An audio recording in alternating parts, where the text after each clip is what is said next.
Nestor, ano na yung kasalukuyang sitwasyon dyan sa gumuhong river wall sa Marilao at may balak bang lumikas yung mga nakatirang malapit sa lugar?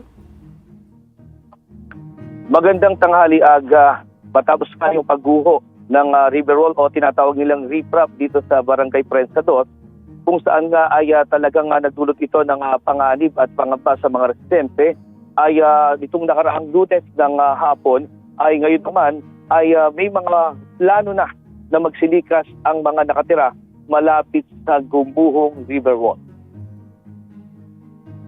Tinatayang nasa 45 metro ang haba at nasa 15 metro ang taas ng gumuhong river wall o tinatawag na riprap sa Barangay Prensa 2, Marilao, Bulacan.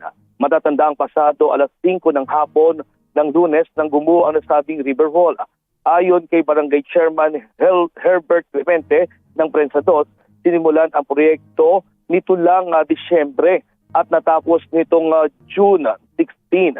Dagdag pa ni Barangay Chairman Herbert, additional wall ito sa naturang lugar na magsisilbing proteksyon sa rumaragasang tubig sa ilog. Pero sa hindi inaasahan ay agad na nasira dahil sa pagragasa ng tubig dulot ng 4 na araw na sunod-sunod na pagulan. Dahil open space ang lugar, pinag-iingat ng punong munisipalidad at ng barangay ang mga residente na nakatira malapit sa lugar, lalo na ang 2 bahay na nakadikit sa mismong gumuhong river wall.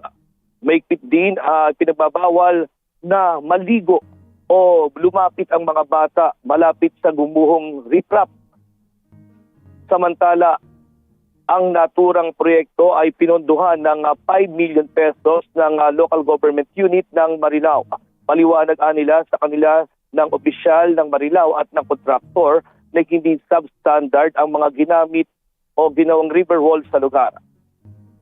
Aga sa sitwasyon dito, kung mapapansin natin, dito mismo sa malapit sa lugar po yung gumuhong river wall at yung mga nakatira dito ay may 2 bahay nga na talagang malapit dito sa lugar. Ngayon lang sa mga oras na ito ay lilikas na yung 2 pamilya o katumbas ng nasa 10 individual ang aalis na sa kanilang mga bahay dahil nakadikit lang yung kanilang bahay mismo dito sa gumuhong river wall o riprap dito sa Marilao, Bulacan. At dagdag pa rito, mayroon pang mga nasa 10 bahay na malapit lang dito sa lugar na pinag-iingat kung talagang mangyayari na guguho uli ang nasabing lupa dito sa lugar malapit sa river wall. At yan ang ating latest live mula dito sa Marilao, Bulacan. Balik sa iyo, Aga. Maraming salamat, Nestor Torres.